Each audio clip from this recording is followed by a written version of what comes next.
You're listening to Turi Ryder's She Said What podcast. I'm Turi, along with Marci Persky. In this installment, sometimes the powers of the divine can be harnessed for personal revenge. Also, if you've ever wondered how those gizmos they sell on late-night TV really work, Marci can tell you.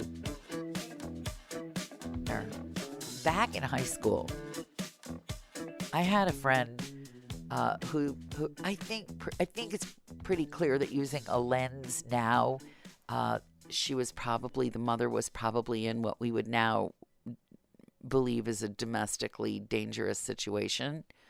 In high school, we just thought her father, who was from another country, was just particularly strict, but it always made me uncomfortable to be around their house because the mother was she was this highly educated, trained, accomplished woman. She had been an engineer from one of the premier engineering schools and had the potential to work in business and earn a lot of money. And instead, she was sort of kept confined to the house by this crazy father from another country with his old-fashioned rules. But she had strange ways of getting revenge. She was so repressed and so restricted and so inhibited that her fury came out in other ways, and sometimes amusing and sometimes hilarious. Like the neighbors, she didn't like the neighbors. But of course, she wasn't allowed to go out and have a confrontation with the neighbors. So she would throw an invasive plant species over the fence while she was weeding her yard. Stuff like that. I love revenge. Subtle revenge. She'd be out along the fence, on her hands and knees as her husband requested that she maintain the lawn perfectly, weeding along the edges. And she had a little, invasive bedding plant along the edges that she was required to police so that none of it got in his perfect yard. And she would just take a handful of these seeds when no one was looking and chuck them over the fence. And not realizing that she was probably a domestically abused spouse, I just thought she was particularly clever and resourceful. But it is kind of interesting how your lens can change, isn't it? I dated a guy for a really long time that my youngest just despised. She could not stand him. And one night she made him dinner, which she was like maybe 11. And she comes out and she goes, "Look, I made you spaghetti." And he was like, "How nice." And he ate it all and told her it was really good and gave her lots of compliments. And then after he left, she told me it was dog food. Yeah. That was her revenge. Yeah, people have their own little ways. He didn't notice, though. That's good. I dated a guy briefly. Did I tell you this? I dated a guy briefly who was snacking on some chips. And he said, these are really good. And his daughter said, "Dad, you just ate the dog treats." And he said, looked at the bag. He's like, "What's this doing in the snack bowl?" She said, "Well, it's a snack, but for the dog." He said, "Well, it was good." Subtle revenge is the best. It wasn't even supposed to be revenge. It was just whoops, the dog treats. I had a really, really, really bad boss. I know it's hard to believe there are bad bosses out there. Tough to imagine. 25 years ago. And really, just someone I could not stand. I was miserable every day I went into work. And pretty much everyone that worked with me felt the same way. But when you're dealing with a boss, you have to be really careful. Yep. And there used to be on Chicago, late at night, they would have televangelists. Yep. And there was one, was it Reverend Ike? Oh, gosh, he was based out of New York. He was brilliant. And he was, you pray for a solid gold Cadillac. Well, no, you're missing a step. You send him all your money. And then he will send. Then he sent you the money prayer. Cadillac will fall out of the sky. That's right. Well, we signed her up. So we sent $5 in her name with her address on an envelope. Oh boy! So that she would just be bombed with Reverend Ike and his free Bibles and his solid gold Cadillacs. And that was our subtle revenge. It really took the sting out of going to work every day thinking about that. Did you use her home address or her work address? Oh, home. See, I would have used work just so I could watch the stuff coming in. No, we didn't want to do it at work because it was a very professional kind of place, Of course more it or was. Of less, course it when was. people weren't beating each other up or lighting wastebaskets on fire. No, you had to behave, right? Yep. Yeah, I used to love Reverend Ike. I've read about him. He was really something. What I loved about Reverend Ike was that he was absolutely clear about who he was and what he was into. He Yep. he would say the root of evil in the world is the reason people steal and behave badly is that they don't have enough money. Now he was wrong, of course. You can look at all kinds of people with billions and billions of dollars who behave terribly. I think Jeffrey Epstein Jeffrey comes to Epstein. mind right off the top of my head. Everyone said.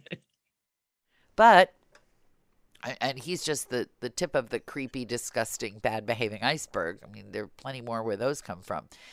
But Reverend Ike was very clear that the cause of all evil in the world was not having enough money. And so if you had a lot of money, your life would be good because you would be able to make only good decisions and do only good things.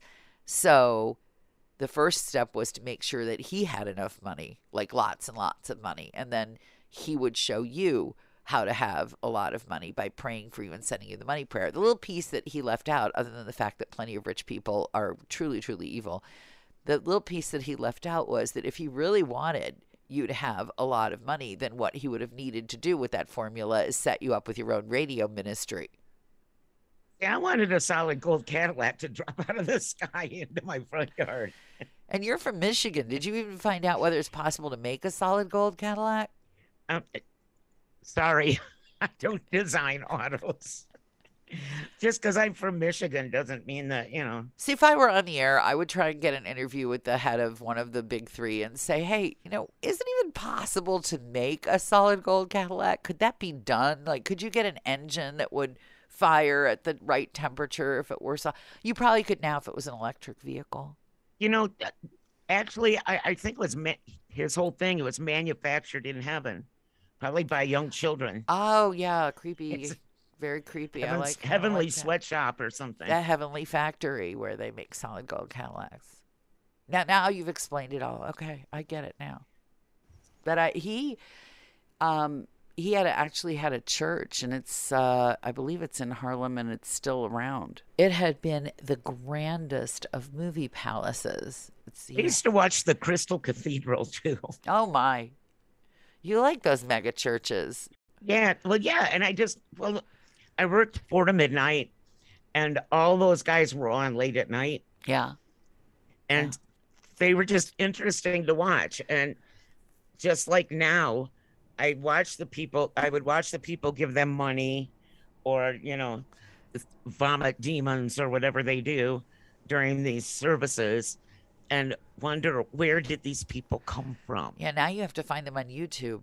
You can find them on YouTube. I didn't Yeah, it's ever too much work. see them. I used to hear them because I used to work in far-flung cities and drive 2 hours to be on the air in like Rockford, Illinois, and this is who I would listen to on the way home, so I didn't crash the car from exhaustion.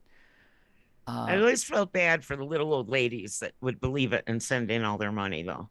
I think little old ladies, and I guess I'll be one eventually, but I do think that perhaps little old ladies get more sympathy than they deserve.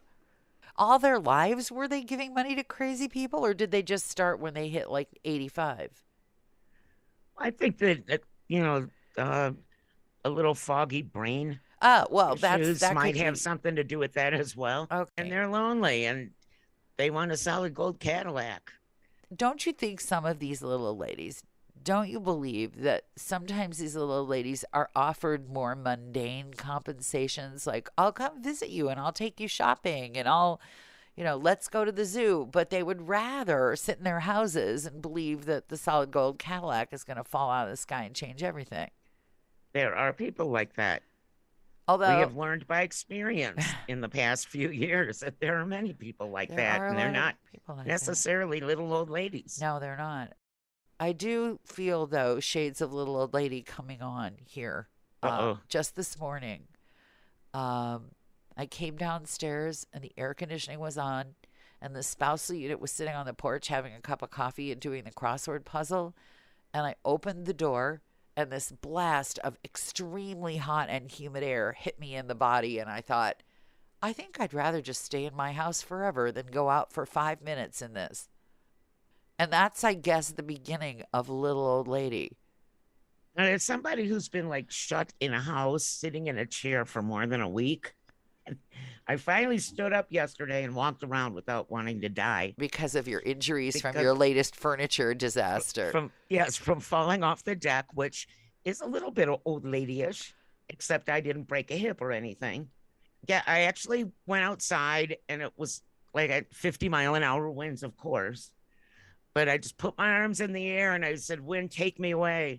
I was so happy to be out of this house. Well, So we bought a portable air conditioner. I have one up here in the studio now. Yeah. Ours, I don't know about yours, ours is very loud, and it works for like maybe an hour, and then Oh. it starts blowing out tepid air. Oh. This is another thing. There are a lot of things that they're selling you that are supposed to work and logically can't work without modification. There's on our podcast the other day, you can actually hear the standing room floor model stands on the floor and blows the heat out the window air conditioner, which we bought because I was dying up here. When we first plugged it in, there's this hose, like that hose that your dryer used to vent the hot air out the side of your house. Yep. And the hose was so hot, I thought it would melt. Well, how's this working? The cold air comes out one end and you're heating your air out the other end. So I just thought, fine. I got a whole bunch of towels out of the linen closet, wrapped the towels around the vent, duct taped them on there, then sat down with the computer to see if there was some other solution to this problem. And you know what there is? You can buy somebody's equivalent of a bunch of towels duct taped around the hose. Yeah. There's my future as an engineer secured. Well, you know that I'm a sucker for marketing. Yes, you are.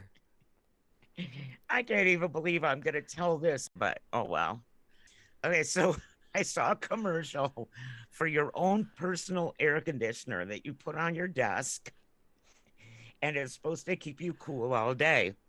As long as And you're at so- your desk, right? Well, yeah, Yeah. but you can move it around. Oh, okay. I mean, it was like the size of, the square Kleenex box. Small. Okay. So of course I ordered it for $50 and couldn't wait for it to come. $50. Took a month to come. $50? It was worth it to not sweat at my desk. Okay. Anyway, it came. It was the size of a Kleenex box. And it took like half a cup of water. And it lasted like 20 minutes. Every 20 minutes, you have to get and refill it. Till you break a sweat. Yeah, it definitely wasn't $50 worth. Yeah. but- See, if you're in that situation, just remember what I've always said. It works every time. Cup of ice down the brassiere. if you're wearing one. Yeah, I would wear something just for the cup of ice. Cup of ice down the brassiere. That is the solution. And that is why I'm not leaving my house, because the cup of ice down the brassiere would just last until I got to the bottom of my porch steps. So I'm stuck here, TFN. Well, we're all anxiously awaiting the start of monsoon season up here. And they say it's going to be above average this year. And next week, they're calling for rain. Woohoo! Well, a blessing on you. May you have rain and may some of it freeze and go down your brassiere. If you've made it this far, chances are you've been enjoying Turi Ryder's She Said What podcast. In which case, you might also like my book, She Said What? A Life on the Air. You can find that at your neighborhood independent bookstore or on Amazon. Marci and I really appreciate your good reviews wherever you care to leave them. Your kind words help the podcast grow. Thanks.